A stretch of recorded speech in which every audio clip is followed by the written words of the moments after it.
Si Dios es justo, entonces, ¿cómo puede perdonar al pecador sin dejar de aplicar su justicia? Imagine un tribunal. El acusado es culpable. El juez no puede simplemente decir, no importa, eres libre. Eso sería injusticia, porque alguien debe pagar. Así nosotros fuimos hallados culpables delante del juez justo. Su justicia debe prevalecer ante todo. La justicia consiste en dar un veredicto conforme a la verdad. Demanda el pago correspondiente a la infracción.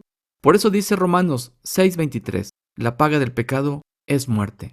Se cuenta la historia de un juez famoso por su rectitud. Un día compareció delante de él su propia madre, quien era culpable. El juez no podía absolverla simplemente porque la amaba. La ley exigía un castigo y tuvo que pronunciar la sentencia. 30 latigazos demandaba la ley. Al ejecutar la sentencia, el juez se bajó de su banquillo, se quitó la toga y cada vez que se aplicaba el castigo, él abrazaba a su madre, recibiendo los golpes.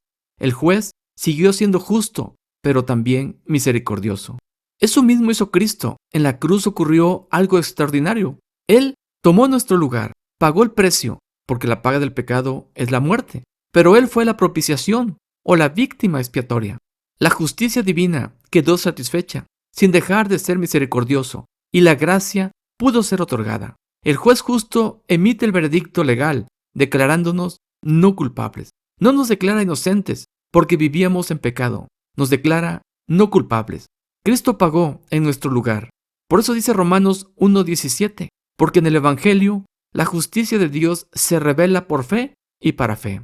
A diferencia de la ley que condena, el Evangelio revela una justicia que Dios otorga gratuitamente al que cree, solo por su gracia, un don inmerecido, porque para el hombre es imposible alcanzarla por sus propios méritos. Alguien pudiera preguntar, ¿cómo podemos recibir la gracia ante el juez justo para poder ser declarados no culpables?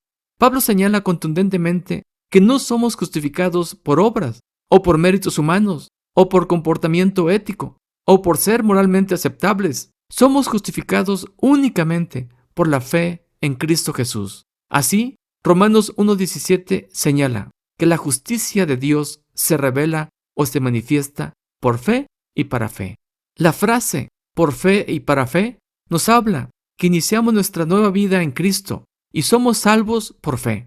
Y con la expresión y para fe nos dice que toda la vida cristiana comienza, avanza y termina sujetos de la fe. En otras palabras, la justicia de Dios se recibe por fe, pero también la fe es fundamental para nuestro diario vivir. No es por fuerza de voluntad, sino permitiendo que Dios transforme nuestras vidas a través de la fe, para llevarnos a la imagen de su Hijo Jesucristo. Y concluye Romanos 1:17, mas el justo por la fe vivirá. Pablo está citando Habacuc 2:4 en la parte C. Con ello, lo que nos resalta es que la vida delante de Dios siempre ha sido por fe.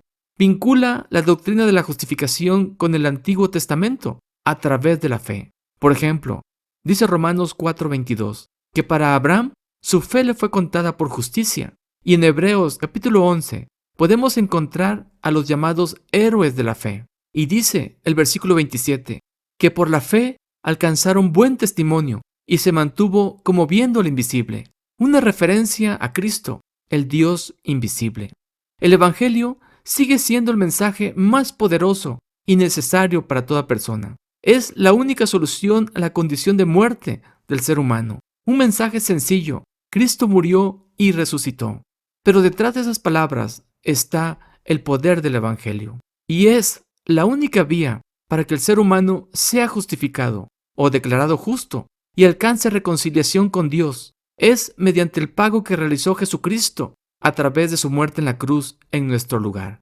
Por eso, Romanos 3:21-26 dice, pero ahora, aparte de la ley, se ha manifestado la justicia de Dios, testificada por la ley y por los profetas. La justicia de Dios por medio de la fe en Jesucristo, para todos los que creen en Él, porque no hay diferencia, por cuanto todos pecaron y están destituidos de la gloria de Dios, siendo justificados o considerados justos gratuitamente por su gracia, mediante la redención o el rescate que es en Cristo Jesús, a quien Dios puso como propiciación o víctima expiatoria. por medio de la fe en su sangre para manifestar su justicia. El poder del Evangelio sigue siendo la misma buena noticia que salvó a la iglesia primitiva, que ha cambiado millones de vidas y que sigue siendo suficiente para transformar cualquier corazón con el mismo poder solo por su gracia y por fe. La pregunta es, ¿has sido justificado delante de Dios mediante la fe en el sacrificio de Cristo en la cruz para ser declarado no culpable?